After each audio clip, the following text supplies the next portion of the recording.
দুইটা জুমা হয়ে গেল আমি আর আব্বা বলে ডাকি না।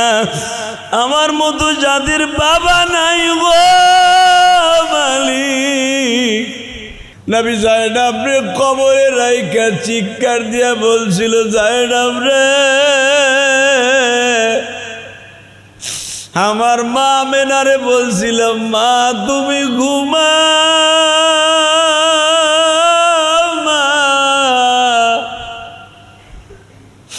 আজকে আমার মা জায়নাব রে বললাম ঘুমাও মা।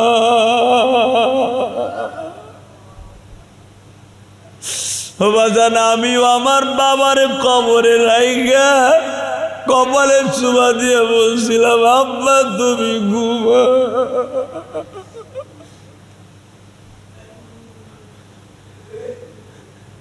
আমি করছি দেখে যে আপনারা করবেন তা না বাবা, এটা করা সুন্নাত না মুহাস্তাব না, এটা ভালোবাসার বহির প্রকাশ। বাবা দুইটা জুমা হয়ে গেল আমি আর আব্বা বলে ডাকি না।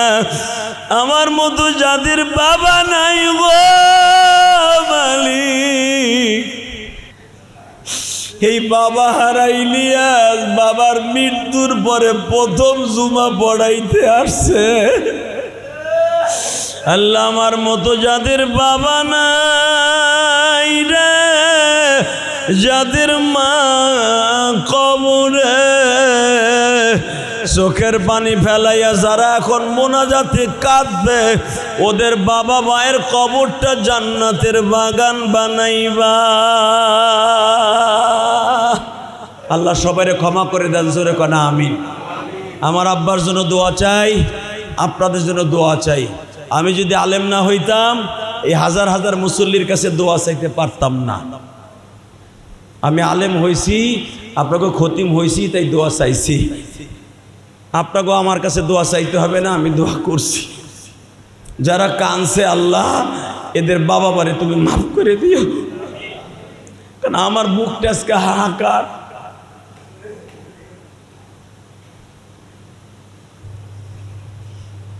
এ মুসল্লি ভাইরা আমি কেমনে বুঝাই রে,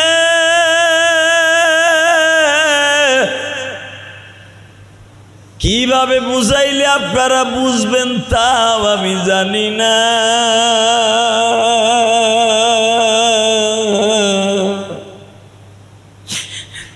শুধু আমি এতটুকু বুঝাইয়া যাই, এই দুনিয়ায় যদি সুখী থাকতে চান, কবরে আরামে থাকতে চান, একটা সন্তান অথবা একটা নাতিরে আলেম বানাইয়া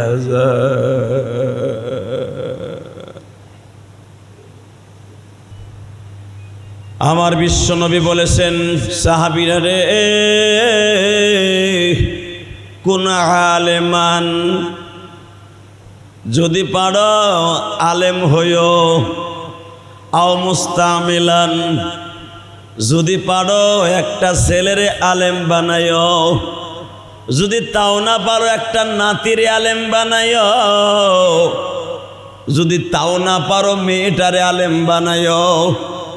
ছেলে কথা শুনে না, মেয়েরে বানাইও, মেয়ে পারো নাই মেয়ের ঘরের নাতিটারে বানাইও, তাও পারলা না মেয়েটারে অথবা নাতিটারে আলেমের কাছে বিবাহ দিও গো, তাও পারলা না শুনিয়াল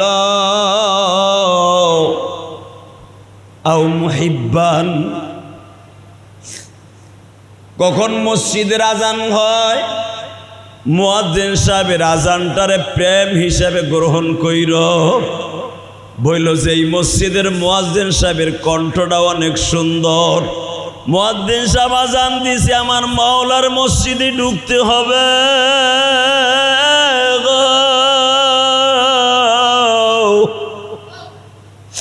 কার লাগিয়া বাদসি সুখে,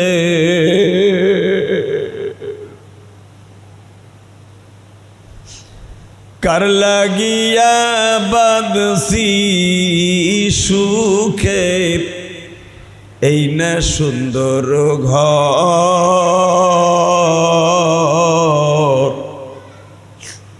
সব সারিয়া চইলা যাব অন্ধকার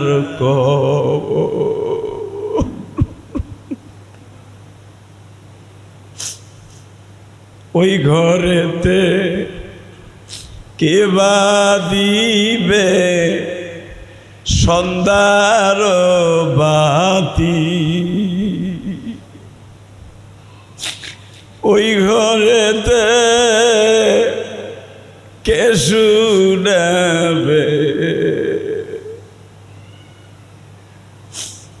আল্লাহর বাণী।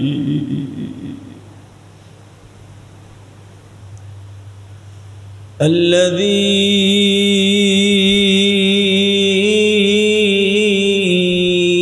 أرسل رسوله بالهدى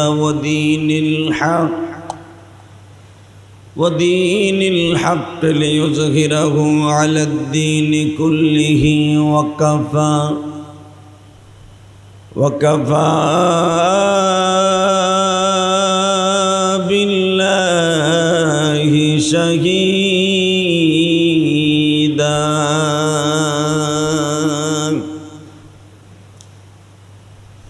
أما بعد فقد قال الله تبارك وتعالى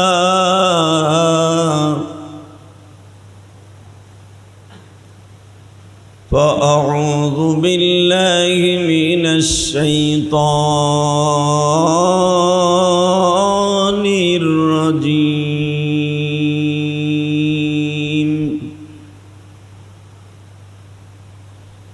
بسم الله الرحمن الرحيم.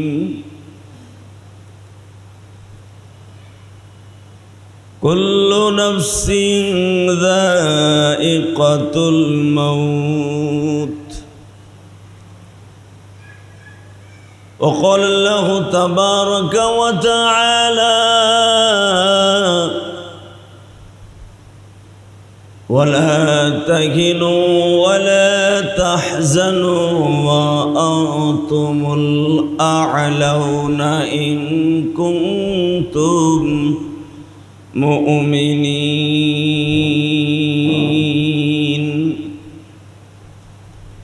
قد أفلح من زكاها وقد خاب من دساها.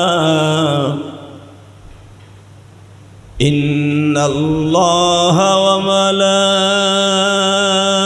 وملائكته يصلون على النبي يا أيها الذين آمنوا صلوا عليه وسلموا تسليما. لا إله إلا الله لا إله إلا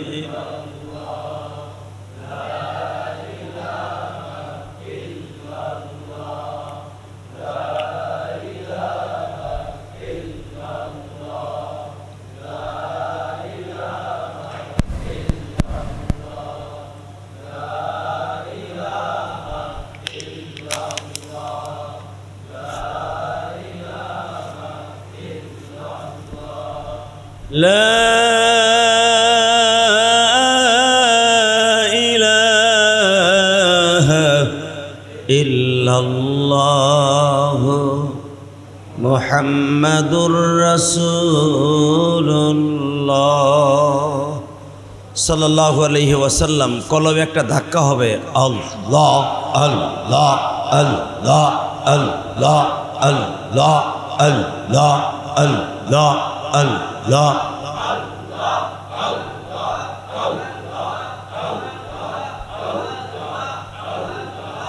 আল্লাহ আল্লাহ আল্লাহ আল্লাহ আল্লাহ আল্লাহ আল্লাহ আল্লাহ আল্লাহ আল্লাহ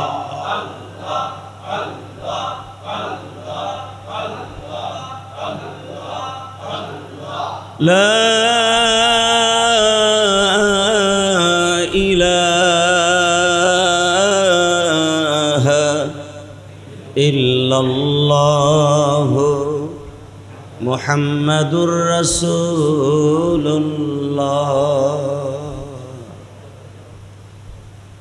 আল্লাহর জাকিরিন শাকিরিন মুহিব্বিন মুবাল্লিগিন, আল্লাহর দ্বীনি দাওয়াতি কাজ করনেওয়ালা আল্লাহর পাগলগুলি, আল্লাহ সুবহানাহু ওয়া তাআলার দপ্তরে শুকরিয়া জ্ঞাপন করছি, যেই মহান মুনিব আপনাকে আমাকে অত্যন্ত মায়া করে দয়া করে ভালোবেসে আপনাকে আমাকে সমস্ত দুনিয়ার ফাতনা ফাসাদ কলহল মুক্ত একটা পরিবেশ, যেখানে আসলে ইচ্ছা করলেই জোরে কথা বলা যায় না, যেই ঘরে ঢুকলে দুনিয়ার কোনো মানুষের চিন্তা ভাবনা মাথায় থাকে না, যেই ঘরে আসলে একমাত্র আল্লাহ আল্লাহর রসুলের কথাটাই বেশি মনে পড়ে, ওই ঘরে জুমার নামাজ পড়ার উদ্দেশ্যে আগে আগে এসে বসবার তৌফিক আল্লাহ এনায়েত ফরমাইয়াছেন। ওই রবের শুকরিয়া জ্ঞাপন করছি, জোরে সোরে বলি আলহামদুলিল্লাহ। প্রিয় মুসল্লিয়ান ইকরাম, মাঝখানে 3 জুমা আমি আসতে পারি নাই। এটা আমার নিজের ব্যক্তিগত ওজরের কারণে। তার ভিতরে 2 জুমা আসতে পারি নাই। আমার চিরতরে এতিম বানাইয়া চলে গেছে আমার জনম দুঃখমিয়া বাবা। এই পৃথিবীতে যার বাবা নাই, ওর মতো দুঃখী আর কেউ নাই।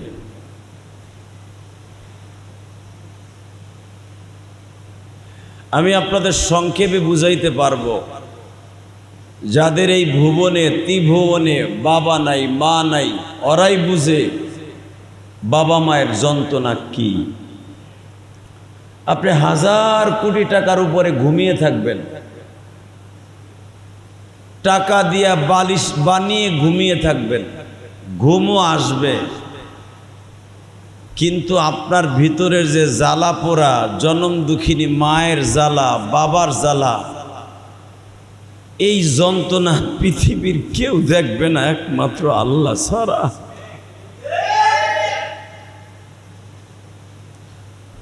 বারো বছর বয়সে মা হারিয়েছি, তখন একটা কিছু মনে করতে পারি নাই মা কি জিনিস। মনে মনে ভাবছি বড় হব, ইনকাম করব, আলেম হব। কারণ আমি মাদ্রাসায় ভর্তি হওয়ার 1 বছর পরেই আমার মা মারা যায়। আমি কিরাতখানাটাও কমপ্লিট করতে পারলাম না। কারণ কওমি মাদ্রাসার বছর শুরু হয় রমজানের পরে, 8ই শাওয়াল থেকে শুরু হয়, 10ই শাওয়াল 8ই শাওয়াল থেকে মাদ্রাসার ভর্তি শুরু হয়। রমজানের আগ পর্যন্ত, অর্থাৎ শবে বরাতের সময় ফাইনাল পরীক্ষা হয়। এই 11টা মাস কওমি মাদ্রাসার ভর্তি শুরু হয়, আর স্কুল কলেজ হলো জানুয়ারি টু জানুয়ারি, আলিয়া মাদ্রাসা জানুয়ারি টু জানুয়ারি। কিন্তু আমি আমার জীবনে স্কুল থেকেই মাদ্রাসায় যাই, কওমি মাদ্রাসায়। ফাঁকে ফাঁকে আলিয়া মাদ্রাসায় পড়ছি। মেরে ভাই ও দোস্ত বুজুর্গ, যখন মাটা মারা যায় তখন আমার বয়স ছিল মাত্র 12 বছর। 12 সবে মাত্র আমারে মুসলমানি দিছে, সুন্নাতে খাতনা যেটাকে বলা হয় মুসলমানি। আমার মুসলমানির আমার মনে পড়ে, আমাকে মুসলমানি দেওয়ার পরে আমার যেটা আমরা পুরুষ ছেলে সবাই জানি, আমার লজ্জা স্থানের ঘাওটাও শুকায় নাই। এই অবস্থায় আমার মা মারা গেছিল।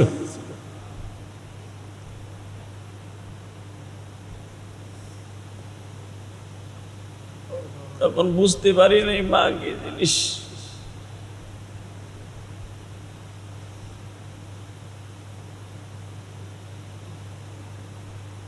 এখন বুঝতে পারি, এখন বুঝতে পারি যেই পৃথিবীতে যার মা নাই, ওর মতো অচল মানুষ, ওর মতো জনম দুঃখী মানুষ পৃথিবীতে আর নাই।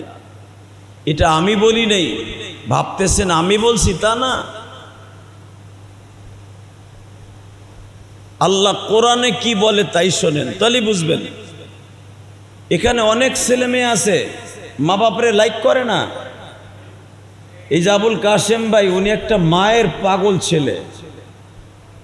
এই যে আমাদের মোতাল্লি, এই যে সেক্রেটারি মেহেদি, তারপরে আরিফুল ভাই, অনেক কমিটির ভাইরা আছে, সবার নাম তো আমি জানি না, আস্তে আস্তে সবার নামই জানবো। যাদেরকে আমি সামনে থেকে দেখছি, আমার আব্বার ইন্তেকালের সময় হয়তো কাশেম ভাই যেতে পারেন নাই, আবুল কাশেম ভাই, কিন্তু আমার আব্বার দোয়ার অনুষ্ঠানের দিনে পাগলের মতো ছুটে গেছে। তার মানে কি, দুনিয়ার কোনো কাজে তাকে বাধা দিয়ে রাখতে পারে নাই, একমাত্র সে বাবার ভক্ত। কথা বলেন না কেন? এই মসজিদের মুসল্লি আমার পিছনে নামাজ পড়ে ধরেন এভারেজে 2 থেকে 2,500 হতে পারে না, এরকম। সবাই কি আমার বাবার জানাজায় গেছে? যায় না। দোয়ার অনুষ্ঠানে গেছে? যায় না। তবে দোয়া করছেন আমি শুনছি, সবাই দোয়া করছেন আমার আব্বার জন্য। আমার আব্বা একটা সাদা মনের মানুষ ছিলেন, তা না হলে 3টা ছেলেরে আলেম বানাইতেন না। আমার আব্বা জীবনে কোনোদিন মাদ্রাসায় পড়ে নাই, দাওয়াত ও তাবলিগের কাজ করছে। আমার আব্বা 3 সাল লাগাইছে, আলহামদুলিল্লাহ বলেন। আমার আব্বা 3 সালের সাথে ছিলেন আমাদের গোপালগঞ্জ মকসিদপুরের। আমার আব্বা চরমনায় যাইতেন মাঝে মাঝে, কিন্তু আমার আব্বা সে ব্রিটিশ আমলে ক্লাস 8 না 9 পর্যন্ত পড়ছে, মেট্রিক পরীক্ষা দিছিলেন না। তা আমি সেই বাবার ঔরাসের সন্তান। আমার আব্বা ইচ্ছা করলে আমারে জেনারেল লাইনে পড়াইতে পারতেন, আমারে তা না পড়িয়ে এই মাদ্রাসায় দিছে। আমার আব্বার উদ্দেশ্য কি ছিল জানেন? আবুল কাশেম ভাই গেছিল, মোতাল্লি সাহেব গেছিল, আমার আব্বা যেদিন ইন্তেকাল করবে, দেখেন আমার আব্বা আলেমদের প্রতি তার কতটুকু ভালোবাসা ছিল। যেদিন মারা যাবে ওদিনকে সকাল 9টার থেকে নিয়ে 1টা পর্যন্ত আমি যে নতুন বাড়ি করছি, গ্রামের বাড়ি, আম গাছ, কাঁঠাল গাছ, পেয়ারা গাছ লাগাইছি। মিস্ত্রিরা জিজ্ঞেস করছে, আপনি এই গাছ লাগাইতেছেন, এটা কি আপনি খাইয়া যাইতে পারবেন? আমার আব্বাই বলে, আমি খাবো না, আমার ইলিয়াদের সাথে বড় বড় আলেম আসবে এই বাড়িতে, তারা খাইব। বড় বড় আলেম আসবে এই বাড়িতে, তারা খাবে। আব্বা কয়েকজনের নাম ধরেই বলে গেছে, চরমনার পিসা ভাইব, তারপরে জোবায়ের সাহেব আসবে, ওই যে তাবলিগ জামাতের আমাদের আমির সাহেব, হাফিজুর রহমান সিদ্দিকী আসবে, আইয়ুবী সাহেব আসবে, মামুনুল হক আসবে। তারাই গাছের আম খাবে আর আমার লেগে দোয়া করবে। কই, আমার আব্বা তো একবারও বলে নাই এমপি সাহেব আসবে, অমুক আসবে, তমুক আসবে। আমি গাছ লাগাইতেছি, আম গাছ, আমার ছেলের সাথে বড় বড় আলেমরা আসবে, আলেমরা খাবে। এই জন্যই রসুল বলেছেন, কুন আলেমান আও মুআল্লিমান আও মুস্তামিলান, পারলে আলেম হইও, তা না হলে আলেমের সাথে ভালোবাসা রাখো, তা না হলে আলেমকে দূরের থেকে ভালোবাসো, তা না হলে আলেমরে একক তো দাওয়াত খাওয়াইও, তা না হলে একটা ছেলেরে আলেম বানাইও, নয় নাতিরে আলেম বানাইও। যদি তাও না পারো, ওয়ালা তাকুন খামেস, 4টা স্তরের কোন স্তরে তোমারে পাওয়া যাবে না। ফাতুহলিক, তুমি ধ্বংস হয়ে যাবা। বিশ্বনবীর কথা, সুবহানাল্লাহ বললেন না? আরো জোরে বলেন। আমার আব্বা আমাকে আলেম বানায় এত ভুল করে নাই, করছে? আলেম যে খালি মাদ্রাসায় পড়াবে, খতিবগিরি করবে, আলেম যেই খালি ইমামতি করবে, না না না। রসুলের কোন সাহাবী ইমাম, কোন সাহাবী আলেম হওয়ার পরে তারা ইমামতির দায়িত্ব নিছে কয়েকজন দেখান তো, কয়জন? রসুলের ১৬ লক্ষ সাহাবী সবাই তো আলেম, কি বলেন না কেন? আলেম না? রসুলের কাছ থেকে যারা হাদিস সংগ্রহ করছে তারাই তো সাহাবী। আপনি দেখেন তো কয়জন ইমামতি করছে, কয়জনে মাদ্রাসায় পড়াইছে? হ্যাঁ, তারা একটা কাজ করছে, দ্বীনের কাজ করছে, দাওয়াত ও তাবলীগের কাজ করছে। সুবহানাল্লাহ বলেন। এই কাজটা সবাই করছে, কারণ এই কাজটা সবার জন্য ফরজ। এই কাজটা কি সবার জন্য ফরজ? এই কাজটা সব সাহাবী করছে, কিন্তু মাদ্রাসায় পড়ানো, ইমামতি করা, খতিবগিরি করা সব সাহাবী করেন নাই। এমনকি রসুলের ৪ জন খলিফার ছাড়া, হাসান হুসাইন ছাড়া, নবীর চাচতো ভাই আহলে বায়াত ছাড়া ইতিহাসে কমই পাওয়া যায় যে সাহাবীরা মসজিদে নববীতে ইমামতি করছে।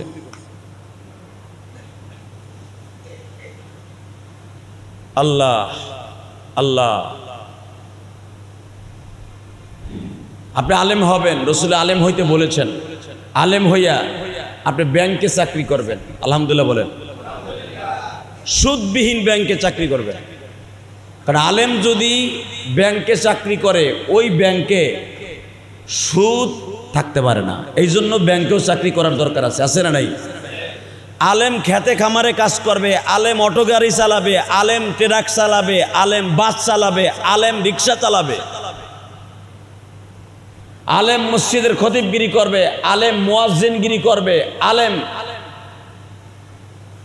প্রবাস হবে। আমি এই চোখ দিয়ে দেখছি, এক রুমের ভিতরে 10 জন থাকে, তার ভিতরে একজন আলেম পড়ে গেছে। সুবহানাল্লাহ বলেন। একই কোম্পানিতে চাকরি করে, এক রুমে 10 ভাই থাকে, যে আলেম আছে সে ওই রুমের মধ্যে ইমামতি করে। তাহলে আলেম যদি প্রবাসে যায়, ইমামতি করার দরকার আছে না নাই? যদি ওই রুমের ভিতরে ওই প্রবাসী আলেম না হয়তো ইমামতি করতে পারতো? একটাও নামাজ পড়তো না। তাহলে আলেম কি খালি ইমামতি আর খতিবগিরি করবে? আলেম গাড়ির ড্রাইভারি করবে। কেন করবে? শিখাইয়া দেই। যখনই নামাজের আজান হয়ে যাবে, হট করে গাড়ি ড্রাইভারি ছেড়ে দিয়ে বলবে সবাই নামাজে যাই, চলেন। কে যাবে না যাবে এটা দেখার বিষয় নয়, ভাই আজান হয়ে গেছে চলেন নামাজ পড়ে আসি। যদি এই লোকটা মতকর হয় আর 40 জন যাত্রীর ভিতরে 39 জনই নামাজি হয় তাবলীগওয়ালা, ওই মতকর ড্রাইভার চাইব, কইব যে আমার টিপ ধরতে হবে, নামাজ সামনে দিয়েও পড়া যাবে। কথা কর না কেন? এই জন্য আলেম ড্রাইভারি করার দরকার আছে না নাই? ট্রাক ড্রাইভার হবে আলেম, ট্রাক ড্রাইভার, ট্রাক চালাবে আলেম। নামাজের টাইম হবে, সাথে সাথে আজানের সাথে সাথে নামাজ পড়বে তার কর্মচারী নিয়ে। কথা বলেন। এই মোবাইল বন্ধ করো।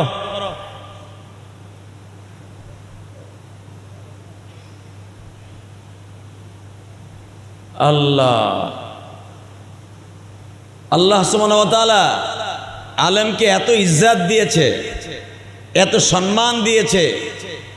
একটা অটো রিক্সাওয়ালা, রিক্সা চালাবে, অটো রিক্সাওয়ালা দেখবেন অনেক চরমনায়ের মুরিদ আছে, অনেক তাবলীগওয়ালা আছে, মাথায় সাদা পাগড়ি, সবুজ পাগড়ি।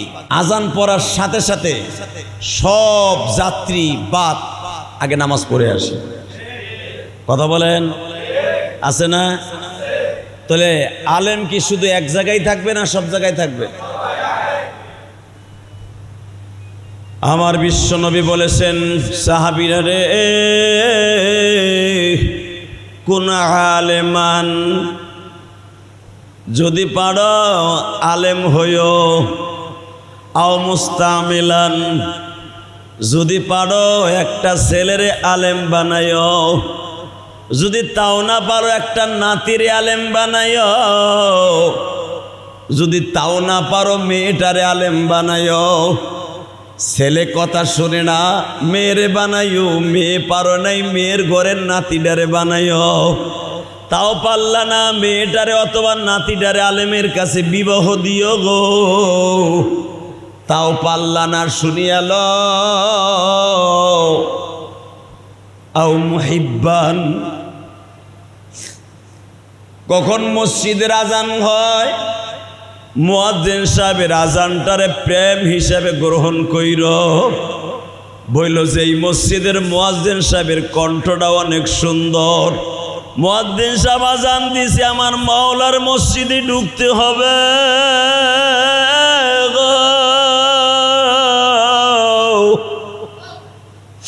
কার লাগিয়া বাদসি সুখে,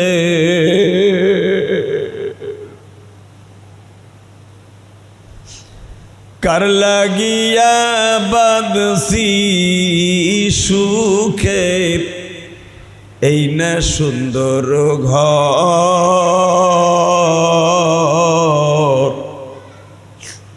সব সারিয়া চইলা যাব অন্ধকার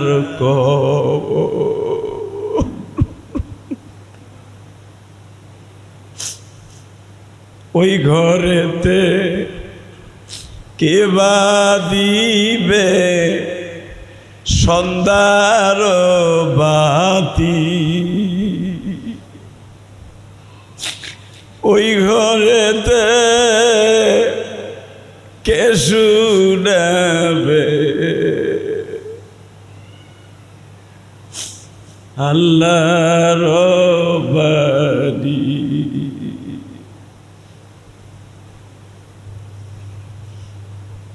মুসল্লি ভাইরা, আমি কেমনে বুঝাই রে?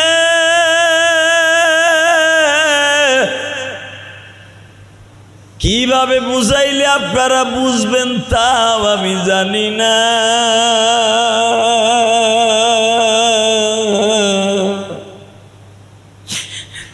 শুধু আমি এতটুকু বুঝাইয়া যাই, এই দুনিয়ায় যদি সুখী থাকতে চান, কবরে আরামে থাকতে চান, একটা সন্তান অথবা একটা নাতিরে আলেম বানাইয়া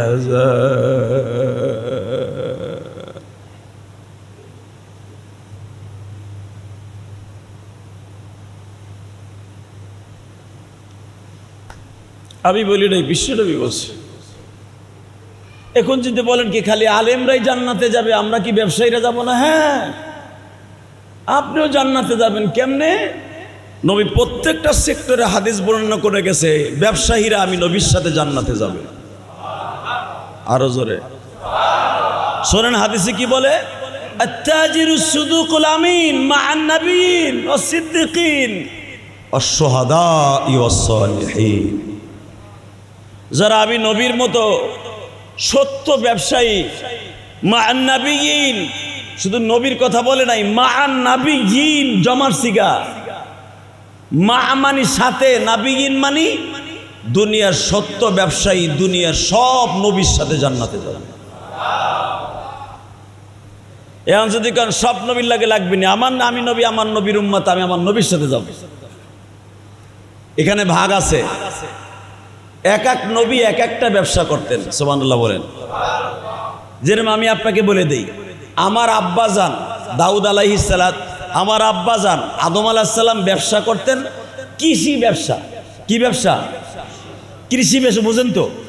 সরিষা, কলই, মসুরি, খেসারি, গম, চাউল, আটা, এইগুলোর ব্যবসা করতেন আমার আব্বাজান আদম আলাইহিস সালাম। কারণ ওই জামানায় কাপড় ছিল না, এই জন্য কাপড়ের ব্যবসা কেউ বুঝতো না। যদি কোন তারা ল্যাংড়া থাকতো না, পাতা দিয়া আল্লাহর কুদরতি একটা পাতা পাওয়া যাইতো ওই জামানায়, যেই গাছের পাতাটা কাপড়ের মতো লম্বা হইতো। সুবহানাল্লাহ বলেন। এটা কার কুদরত? জোরে কোন। আজ থেকে ধরেন 200 বছর আগে এই কারেন্ট ছিল, বাংলাদেশে ছিল, আবুল কাসেম ভাই ছিল। আমরা কেমনে মসজিদে বাতি দিতাম?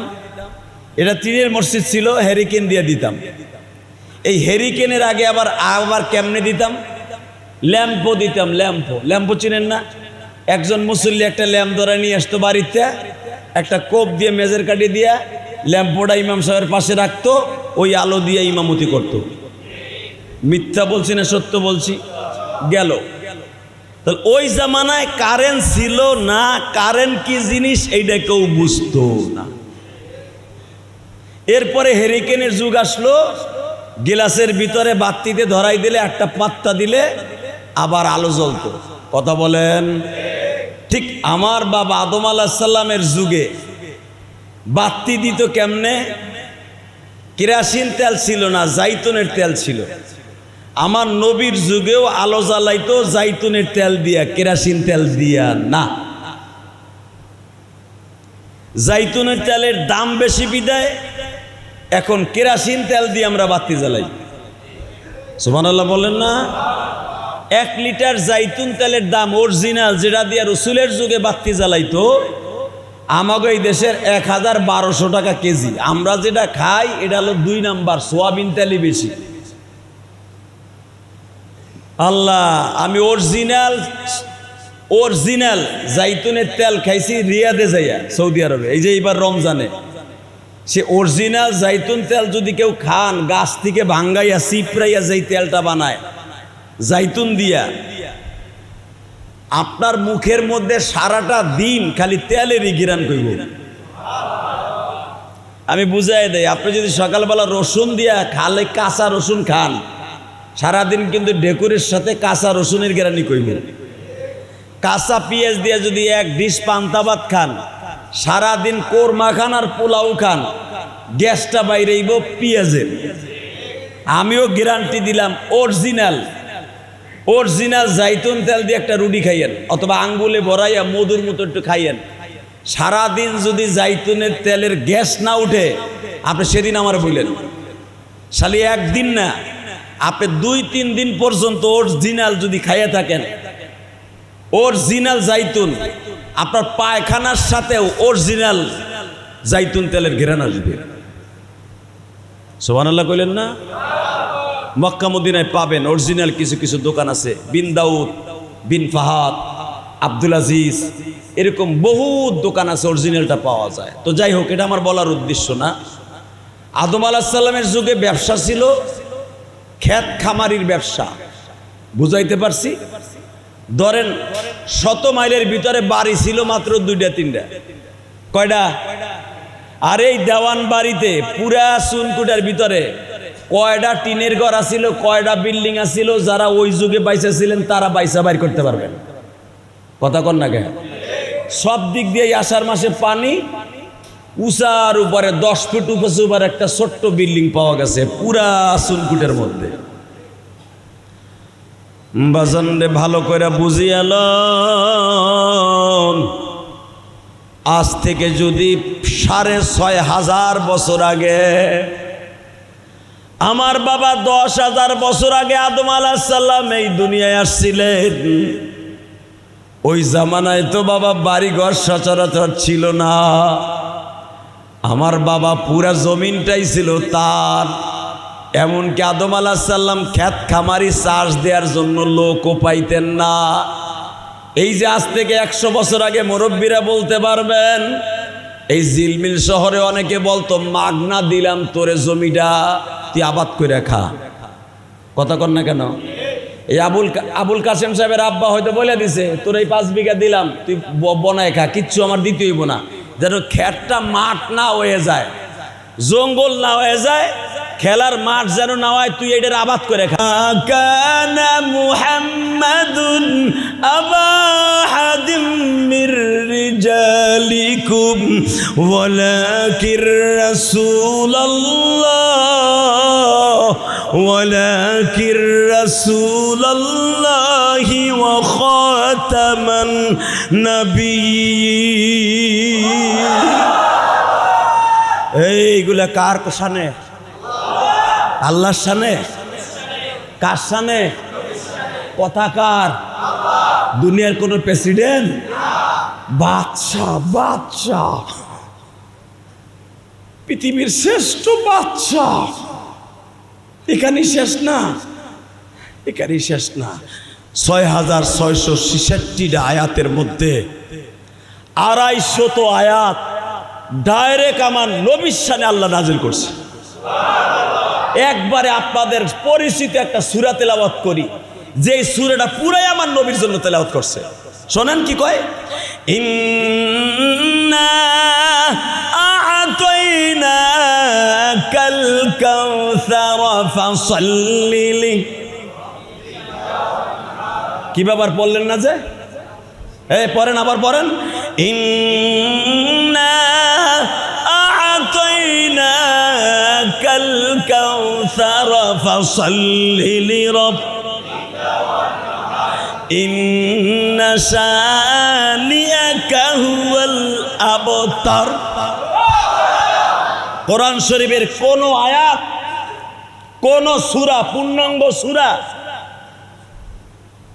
পুরাটা একটা নবীর শানে নাযিল করে নাই। শুধু একটা ছোট্ট সূরা ডাইরেক্ট তার নবীরে খুশি করার জন্য নাযিল করছে। কেন করছে? এই আয়াতটা 2.5 বছর পর্যন্ত কাবা ঘরের দরজার সাথে লটকানো ছিল।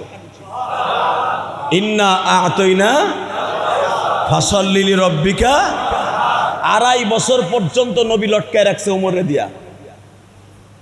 আমার, তুই তো আমার কল্লা কাটতে গেছিলি, হ্যাঁ।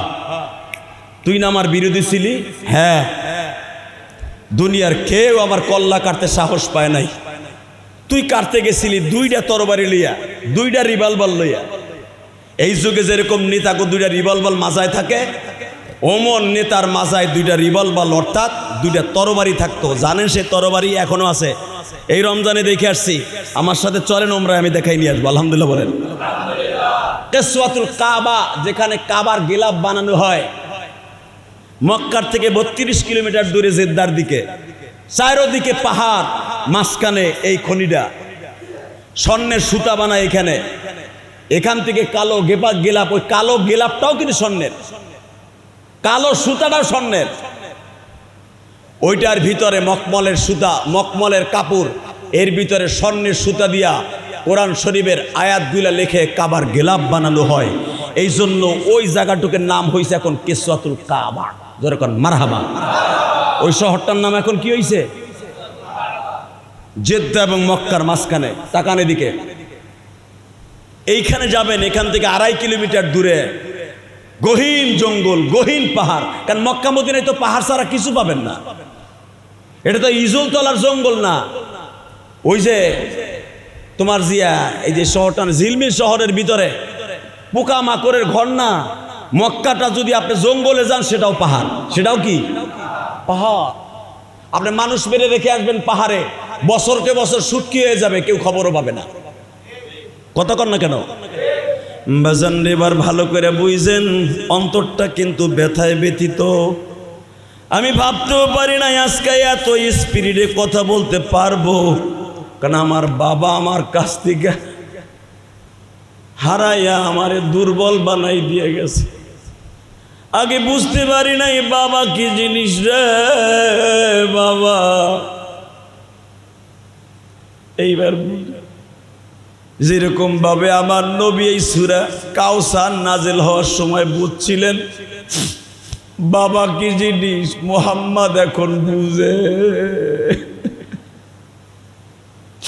2.5 বছর পর্যন্ত সূরা কাউসার লটকানো। নবী বলে দিলেন উক্তুব কামিসলি হাদা। যদি আমার এটা পাগলের কথা হয়, আমি যদি জাদুকারের কথা হয়, তোমরা বলো এটা জাদুকারের কথা, কোরআন শরীফ জাদুকারের কথা, কোন কবির কথা, ওলা কাহিরু ওলা মাজনুন, কোরআন শরীফের আয়াত। তোমরা বলো এটা গণকের কথা, ওলা মাজনুন, তোমরা বলতেছো পাগলের কথা। তাহলে আমি নবী বললাম উক্তুব কামিসলি হাদা সূরা কাউসার, তোমরা লেখো।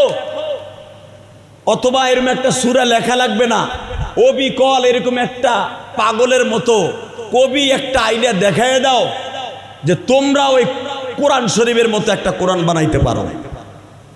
এই ছোট্ট সূরা চ্যালেঞ্জ করলাম। 2.5 বছর পর্যন্ত চিন্তা করছে, লাস্টে তারা বানাইছে কি জানেন? তাফসিরে মারুফুল কোরআনে ইন্না আতাইনা কাল আক। নাউজুবিল্লাহ বললেন না? ফাসাল্লিলি ফাক ফাক ইন্না শানিয়া কাল আবলাক। এটা বানাইয়া 1,500 কবি আবু জেহেলের কাছে জমা দিছে, ইন্না আতাইনা কাল আক। তা আবু জেহেল কয়তো ইন্না আতাইনা ওটাতে মুহাম্মাদের আছে, এডু কথা বলেন নাই? ইন্না আতাইনা ওখানে আছে না? তা ওরা বানাইছে কোন ডুব? ওয়াস কান দেশে না গাল দেশ, সবাই কর না, কোন ডুব বানাইছে? আক আক, এই ডুব বানাইছে। ফাসাল্লিলি রব্বিকা ফাক ফাক। তো ফাসাল্লিলি রব্বিকা ওয়ানহার, এটা তো নবীর কথা। তো ওরা বানাইছে কি? আবলাক। আবলাক শব্দের অর্থ দুনিয়ার যত উটে খাইয়া পচা ঘাস গাল থেকে ওগরাইয়া বাইর করে যেটা ফেলে, এইটার কয় আবলাক। নাউজুবিল্লাহ বলেন না? তাহলে উটের খাওয়া পচা ঘাস আবলাক, এই যখন বানায় আবু জেহেল দেশে তো অর্থ জানে, একেবারে লেখাটার তক্তাটার ধৈরার গালের উপরে মারছে। এই 2.5 বছর পর্যন্ত মাগনা খাওয়াইয়া, সরকারি খাওয়ান খাওয়াইয়া, এই আকার ফাঁক ফাঁক লেখছ। ইন্না শানিয়া কাউল আবলাক। এই আবলাক মানে পচা, উটের পচা গু, বদমাইশ। আবার কস মুহাম্মাদের লগে চ্যালেঞ্জ করে আমরা বানাইতে পারি কোরআন শরীফ। সাথে সাথে আবু জেহেল একটা ডিক্লেয়ার দিয়েছিল, আমি এখন দিচ্ছি। রেডি? হাযা লাইসা কালামুল বাশার। আবার হে মুসলমানের পোলা, তোমার সবচাইতে ইমানের সবচাইতে বড় শক্তি হলো এই শব্দটা। জানো তুমি? যেই সময় 62,000 মানুষের নেতা আবু জেহেল চেয়ারম্যান। আবু জেহেল কি একটু লম্বা ছিল নাকি?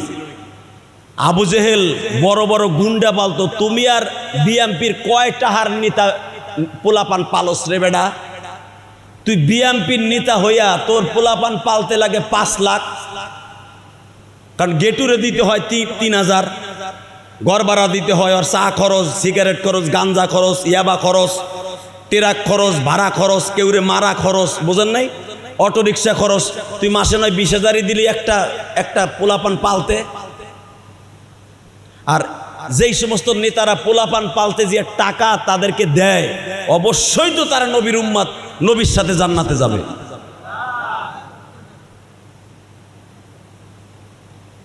ভালো করে বুঝেন।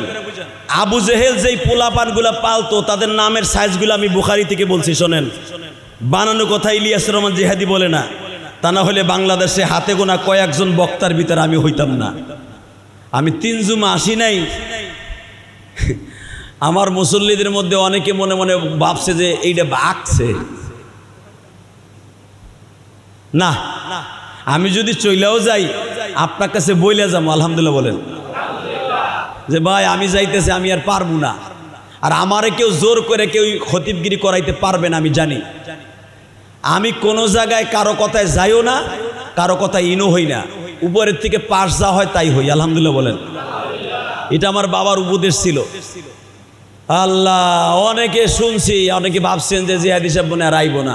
না দাদা ভাই, আমি যদি মরে না যাই অথবা মারাত্মক কোনো মামলা জেলে না ঢুইকা অথবা বাংলাদেশের বাইরে কোনো কাজে না যাই, একটা জুমাও মিস হবে না। বাংলাদেশে যদি আমি সারা রাত ওয়াজও করি, দেখবেন সকালবেলা জুমার জন্য আমি হাজির। এই গুণটা আমি বক্তার আছে, আলহামদুলিল্লাহ বলেন। আমার লেভেলে 10-12 জন বক্তা তো বাংলাদেশে। ওয়াজের গুণে 5-6 মাস কোনো বক্তায় জুমার নামাজ পড়ায় না।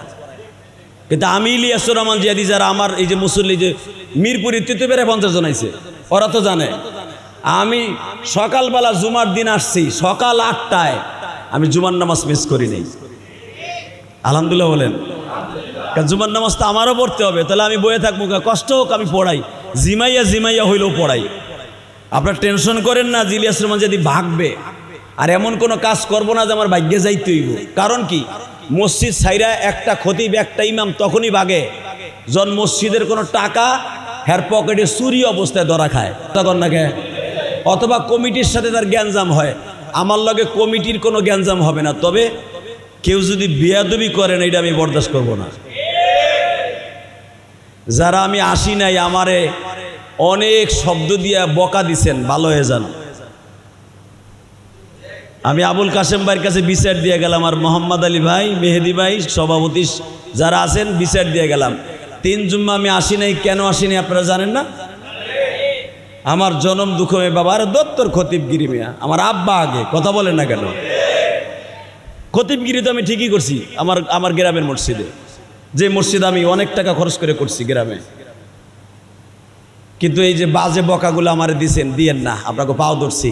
একজন আলেমের বরদোয়া নিবেন, মইরেও শান্তি পাবেন না, কবরে যেও শান্তি পাবেন না, দুনিয়ায় তো পাবেনই না। চ্যাংড়া পোলাপান রাস্তার পর খাড়ায় 2টা থাবুর দেবে, বুড়া বয়সে দাড়ি পাকা মানুষ থাবুর দিয়ে কাজ করে হেলাই দিব। আল্লাহ হেফাজত করুক, জোর কেন আমিন। আল্লাহ, তো আবু জেহেল যখন নাকের উপরে এইভাবে মারছে, তা আবু জেহেল যেই পোলাপানগুলো পালতো, শোনেন তাদের নামের সাইজগুলো শোনেন। বলেন, 1 নম্বরে উতবা, নাম কি? আরো জোরে, নাম কি? সাহেবা, মুগিরা, হারেস, নাফেল, কোসায়ের, দুসায়ের, দুসবোরা, আবিরা, আবুল আহাব। এরপরে শুনবেন না, আবুল আহাবের চিনছেন তো? আবুল আহাবের যে সম্পদ ছিল, আপনাকে পুরা সরাইল, কালীগঞ্জ, পুরা মডেল থানা, কেরানীগঞ্জের পুরা জমিন মিলা বেচলে যেই জায়গা, আবু তালেব 1 সিজনে ওই টাকা লাভ করত। আরো জোরে কোন? আবু তালেব হলো আমার নবীর আপন চাচা, এবং যেই আবু তালেব আমার নবীরে নিজে ঘুম না পড়াইয়া কোনোদিন ঘুমাইতে যায়। বাবার চাইতে বেশি বলা যাবে না, নবীর বাবা তো বেঁচেই ছিলেন না। বাবার চাইতেও অনেক মোসান্নেফ লেখেন, বাবা বাইসা থাকলে নবীরে কতটুকু আদর করতেন জানি না, বাবার চাইতে একটু আদরও কম দিছে এমন কোন ইতিহাস নাই। যেরকম মারহাবা। আর কয়েক মিনিট কথা বলবো, চোখের 1 ফোঁটা পানি ফেলাইয়া দেখেন তো, আপনার আব্বা আমার আব্বা কবরে আরামে থাকে কিনা। আমি আমার জীবনে আল্লাহর কাছে আর কিচ্ছু চাই না। টাকা পয়সা আমারে যা আল্লাহ দিছে, আমি সারা জীবন বইয়া খাইলেও শেষ হইব না। আলহামদুলিল্লাহ বলেন। আপনারে যা দিছে সারা জীবন বইয়া খাইলেও আপনার শেষ হবে না, আমি জানি। কিন্তু এখন শুধু কি দরকার জানেন? কবরের পরিস্থিতি দরকার। কবরের পরিস্থিতি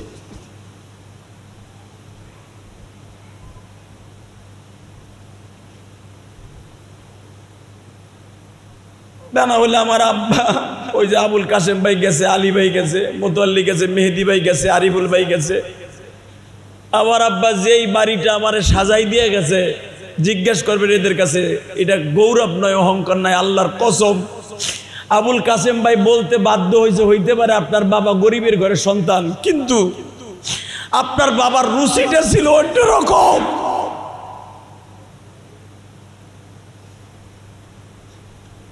আমার আব্বা যেই বাড়ি আমারে সাজাই দিয়ে গেছে, টাকা আমি দিছি, কিন্তু আমার আব্বা আজকে মাটির মাত্র 3.5 হাত ঘরে ঘুমাই রয়েছে। আব্বারে যখন কবরে রাইখা, এই তো এখান থেকে অনেকেই গেছিলেন, এই যে ছেলেটা গেছিল, অনেক লোক গেছিল গাড়ি বেড়ে, আব্বার জানা যায়। আব্বারে যখন কবরে রাইখা একটা মাস্টার শিখাই দেই, আমার নবী কয়েকটা লাশে কবরে রাইখা কপালে চুমা দিছে। সুবহানাল্লাহ কইলেন না? আরো জোরে। 1 নম্বরে তার বিবি খাদিজার ইন্তেকালের 8 দিন পরে মারা গেছে তার চাচা আবু তালেব। কয়দিন পরে? খাদিজার ইন্তেকালের পরে। খাদিজা ছিল আমার নবীর সবচাইতে বড় বট গাছ আল্লাহর পরে মক্কায়। খাদিজা বেঁচে থাকা অবস্থায় নবীর কেউ একটা ফুলের টোকা দিতে সাহস পায় নাই মিয়া। খাদিজা চলে গেল। খাদিজার সাথে আরেকজন ডাল হয়েছিল পুরুষ, তার নাম আবু তালেব। কি নাম? যে তারে কোলে পিঠে করে মানুষ করছে, ব্যবসা শিখাইছে, বিজনেসম্যান বানাইছে, যেই নবীর সাথে আপনি জান্নাতে যাবেন কাপড়ি ব্যবসা করলে, মেসাকের ব্যবসা করলে, আতরের ব্যবসা করলে, ওই নবীরে যে এস্টাবলিশ করছে, যার যে ব্যবসা শিখাইছে তার নাম আবু তালেব। কি নাম? আবু তালেব। আবু তালেব মারা গেল 8 দিন পরে। আমার নবী মা খাদিজার কপালে চুমা দিয়ে এইভাবে হাত দিয়া চোখটার মোছা দিয়ে বলছিল, ঘুমাও ঘুমাও, দেখা হবে আবার কিয়ামতের মাঠে।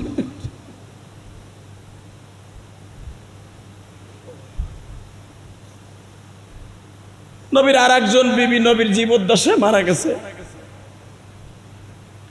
তার নাম জয়নাব বিনতে জাহাজ। তার বয়স ছিল 80 বছর বয়সে নবীর বিয়ে করছে। যেই নাস্তিকগুলা বলে নবী যৌবনের তারুণায় 11টা বিয়ে করছে, আর কপালে জুতার বাড়ি।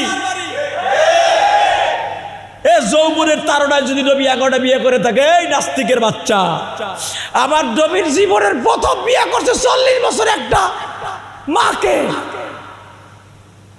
আমাদের দেশে 40 বছর একটা মহিলার কি থাকে? 3টে স্বামীর ঘর করছে মা খাদিজা আগে, ওই ঘরে 2টা বাচ্চা হইছে। বাচ্চা হইলে একটা মহিলার কি থাকে বেটা? খাদিজার আগের ঘরে স্বামীর ঘরে 2টা বাচ্চা, নবীর ঘরে 6টা বাচ্চা। এই 8টা বাচ্চার মালিক আমার মা খাদিজা। এই 40 বছরের মেয়েটাকে বিয়ে করলেন আমার নবী।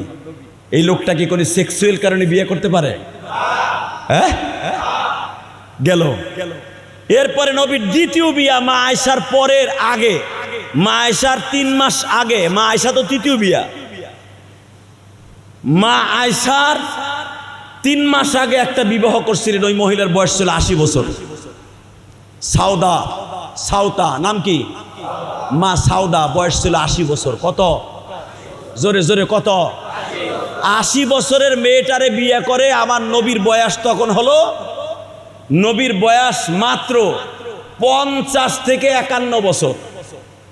হিজরাতের আগে বিয়ে করে, 51 বছর বয়স নবীর, আর বিবির বয়স কত? 30 বছরের ডিস্টেন্স একটা মেয়েরে বিয়ে করে। জীবনে প্রথম বিয়ে করছে 15 বছরের ডিস্টেন্স একটা মেয়েরে। দ্বিতীয় বিয়ে করলো কত বছর? 30 বছর।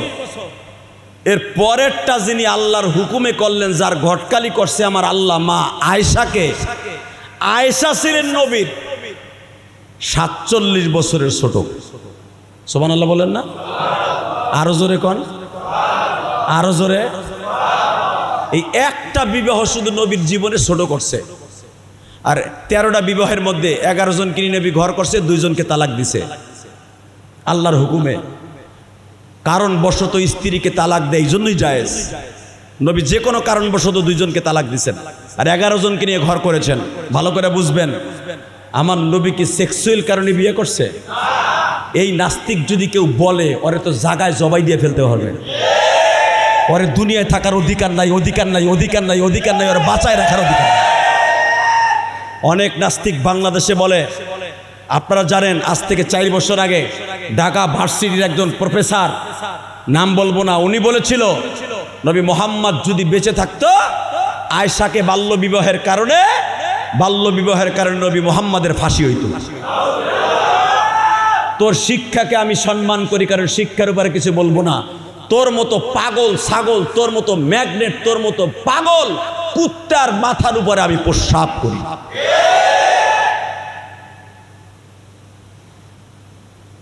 আসেন মাত্র 2 মিনিট কথা বলবো, শেষ কথা। আমার নবীর জীবনের শেষ আর একটা লোকের কপালে চুমা দিয়েছিলেন। সেই লোকটা হলো নবীর কলিজার টুকরা মেয়ে, মাক্কি জিন্দিগিতে মারা গেছে। তার নাম জায়নাব। কি নাম? জোরে বলেন, আরো জোরে। নবীর বিবির নামও জায়নাব, মেয়ের নামও জায়নাব। জায়নাব মারা গেছে মাক্কি জিন্দিগিতে। মা খাদিজার পাশে জায়নাবের কবর।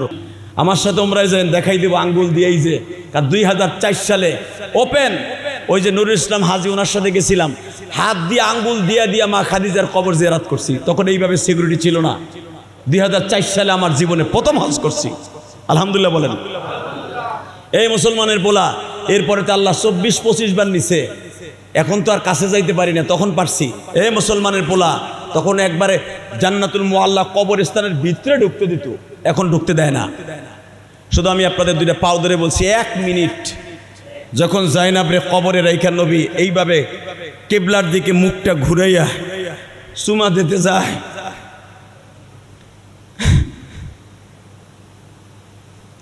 জিবরাইল তখন বলছিল, ইয়া রাসূলুল্লাহ, এই চুমাটা যে আপনি দিতেছেন, আপনি কি উঠতে পারবেন কবর থেকে? আপনি কি উঠতে পারবেন?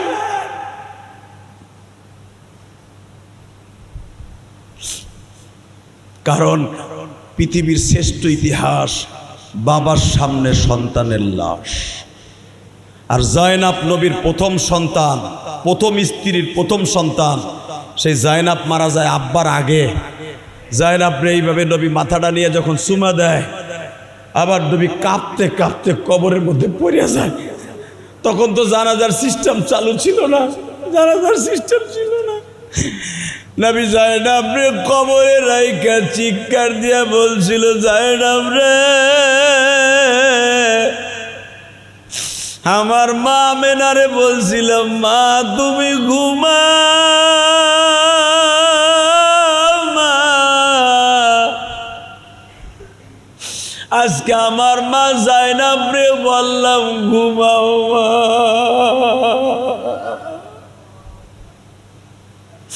ও বাজান, আমিও আমার বাবার কবরে রাইখা কপালে চুমা দিয়ে বলছিলাম, আব্বা তুমি ঘুমাও।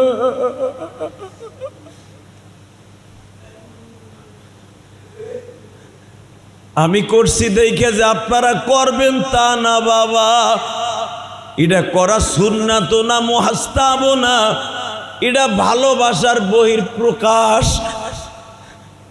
বাবা, 2টা জুমা হয়ে গেল, আমি আর আব্বা বলে ডাকি না।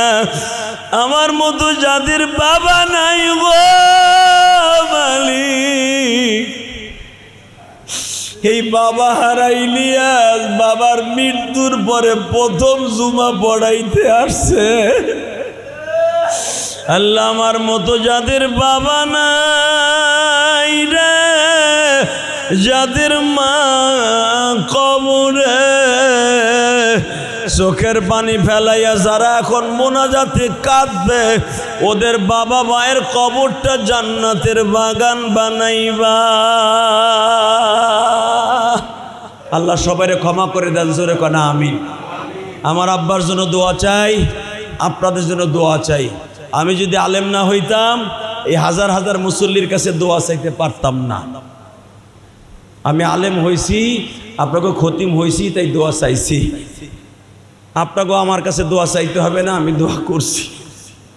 যারা কানছে, আল্লাহ এদের বাবা বারে তুমি মাফ করে দিও। কারণ আমার বুকটা আজকে হাহাকার।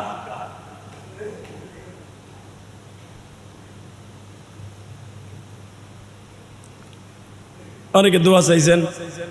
সৌদি প্রবাসী ছেলেটা, আমি যখন রিয়াদে যাই, দাম্মাম যাই, ও আমারে গাড়ি দিয়ে অনেক রিসিভ করে, অনেক ভালোবাসা দেয়। রিয়াদে গেলে, দাম্মামে গেলে, আলহামদুলিল্লাহ বলেন। ও অনেক বড় একটা খেজুরের বাগানে বড় একজন অফিসার, আর বাড়ির সাতক্ষীরা, আর বাবার জন্য দোয়া চাইছে। 2 নম্বরে সায়েম, অসুস্থ ছেলেটা। নবী বলেছেন, তুমি যদি কারো অসুস্থতার কারণে কাউরে হাত বাড়াও ট্রিটমেন্টের জন্য, আমি নবী তোমারে বললাম, তুমি কবরে আসলে অসুস্থ হয়ে আমিও হাত বাড়াবো।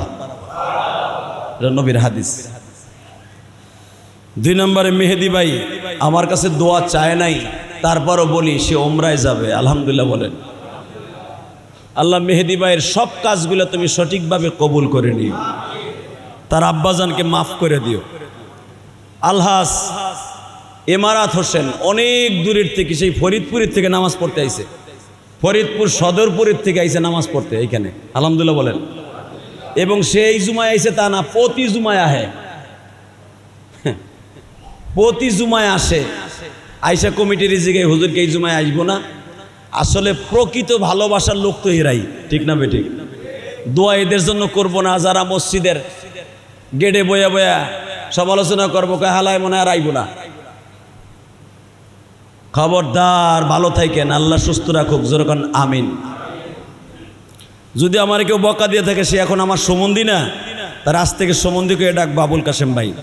আমার সাথে আপনিও আবুল কাশেম ভাই হেরে দেখাই দেবো, আপনিও সম্বন্ধী করবেন আজ থেকে। তারপরে আশিক ছেলেটা অসুস্থ, যুবক মানুষ, আল্লাহ তুমি তার সুস্থ করে দাও, যেরকম আমিন। এরপরে আরও অনেক ছেলেরা মিরপুর থেকে আসছে, কালীগঞ্জ থেকে আসছে, কবুতরপাড়ার থেকে আসছে, জিলমিল শহরে অনেক মুসল্লিরা আসছে। এই যে পাশের মসজিদ থেকে আইয়া দোয়া চাইছে মোনাজাতের আগে। সদরপুর থেকে যে লোকটা আসছে, উনি আমার মাদ্রাসায় 500 টাকা দানও করছে, আলহামদুলিল্লাহ বলেন। আর একটা কথা শুনলে খুশি হবেন, আমার মাদ্রাসায় আমি আমার আব্বার নামে কোনো খরচা করি নাই। আমি বললে আপনারা মাইন্ড করেন না, এই কাজটা আপনারাও করবেন। আমি 1,30,000 টাকার চাউল কিনে দিছি, আলহামদুলিল্লাহ। তার ভিতরে আমার যে এতিমখানায় চড়াইলে ওইখানেও দিছি 10 বস্তা। আমাকে এলাকার বড় দাওরা হাদিস মাদ্রাসা, ওইখানে দিছি 50 বস্তা। এরকম বিভিন্ন মসজিদ অনেক এতিমখানায় চাউল কিনে দিছি। আপনাদের আব্বা আম্মার যখন মৃত্যুবার্ষিকী হয়, খরচা আপনারা করেন স্পেশাল, কোনো সমস্যা নাই, কিন্তু মাদ্রাসার এতিমখানায় চাউল কিনে দিবেন, আলহামদুলিল্লাহ করেন। আপনার আব্বা ডাইরেক্ট জান্নাতের খাবার পাবে ইনশাআল্লাহ। আমার আব্বার জন্য দোয়া করেন। আমি অনেক মসজিদে আজকে মাদ্রাসায় দিছি, আপনার আব্বা আমার জন্য দোয়া করি, আপনারাও করেন, আল্লাহুম্মা আমিন।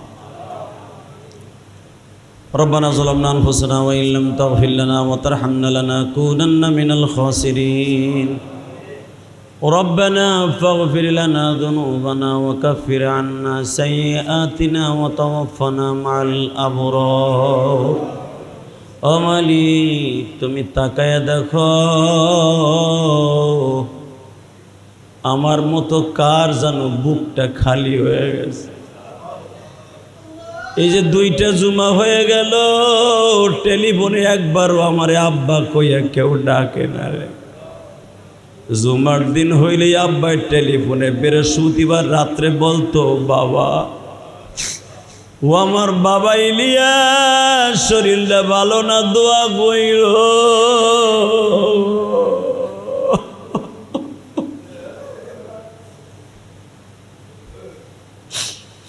আমার মতো যাদের বাবাই দোয়া চাইতে পারে না, ওই সন্তানগুলার বাবার জন্য দোয়া করছি, আল্লাহ তাদের কবরটা জান্নাতের বাগান বানায়।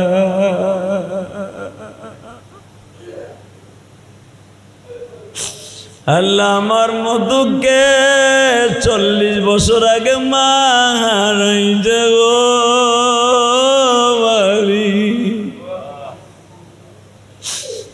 আল্লাহ, যারা ছোট্টকালে মা হারাইছে, যুবক বয়সে মা হারাইছে, এখানে হাজি আছে, গাজী আছে, ব্যবসায়ী আছে, মোবাল্লিগ তাবলিগ ওয়ালা ভাইরা আছে, আল্লাহ কত নামাজিরা আছে যাদের আব্বা আম্মা, কারো মা বাবা শরীয়তপুর, মাদারীপুর, ফরিদপুর, রংপুর, দিনাজপুর, ময়মনসিংহ, কিশোরগঞ্জ, কারো মা বাবা গোপালগঞ্জ, কারো মা বাবা উত্তরবঙ্গ, ময়মনসিংহ, কিশোরগঞ্জ, নেত্রকোনা, চাঁদপুর, রংপুর, কুমিল্লা, নোয়াখালী, চট্টগ্রাম, যার মা বাবা যেই কবরস্থানে শুয়ে আছে, প্রত্যেকের কবরটা জান্নাতের বাগান বানায় দাও। আল্লাহ রাস্তায় দেখা হইলে কত যুবক সম্মান করে, কত যুবক সালাম দিয়ে বলে হুজুর এইটা খান ওইটা খান, কত দোকানদার ভাইরা দোকানের সামনে দিয়ে গেলে বলে হুজুর এই জিনিসটা খাইলে খুশি হব। আহারে আমার নবীরও তো সাহাবীরা এইভাবে ভালোবাসতো, যারা আলেম ওলামাকে এইভাবে ভালোবাসে, তুমি তাদের জান্নাতের খাবারের ব্যবস্থা করে দিয়া। আল্লাহ সদরপুর থেকে তোমার এক বান্দা মাদ্রাসায় দান করে দোয়া চাইছে, আল্লাহ মেহেদি ভাই ওমরায় যাবে, তুমি তার বাবার কবরটা জান্নাতের বাগান বানায় দিও, তার শ্বশুরের কবরটা জান্নাতের বাগান বানায়া, তার মায়ের জন্য দোয়া চাইছে, মা অসুস্থ, সুস্থ বানায় দিও। আবুল কাশেম ভাই, মোতাল্লি সহ, আলী ভাই সহ, আরিফুল ভাই সহ, মসজিদের কেশিয়ার সভাপতি, সেক্রেটারি, সহ সভাপতি যারা কমিটিতে আছে, আল্লাহ যারা মসজিদের খেদমত করে, আল্লাহ যারা আমার বাবার কবরটা জিয়ারত করে আসছে, আল্লাহ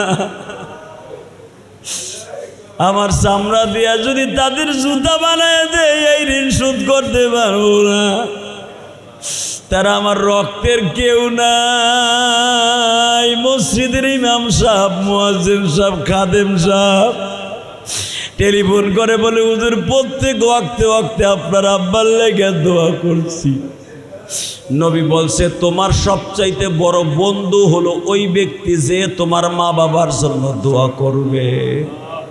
আল্লাহ ইমাম সাহেব দোয়া করছে, মুয়াজ্জিন সাহেব দোয়া করছে, খাদেম সাহেব দোয়া করছে, আল্লাহ মুসল্লিরা দোয়া করছে, আল্লাহ রসিল আমার আব্বার একটু মাফ করে দাও না আল্লাহ, আমার আব্বার কবরটা জান্নাতের বাগান বানায় দাও। আল্লাহ আমার আব্বা সাদা মনের মানুষ ছিল, আল্লাহ তুমি মাফ করে দাও। আল্লাহ আল্লাহ আমাদের হেদায়েত নসিব করে দাও। আল্লাহ অনেকে বুঝে না, হেদায়েত নসিব করে দাও। আল্লাহ আমাদের ছেলে মেয়েদেরকে হক্কানি আলেম আলেমা বানায় দাও। আল্লাহ অনেক নবীর সন্তান খারাপ হয়ে গেছে, দোয়া করে গেছে, কবুল হয় নাই।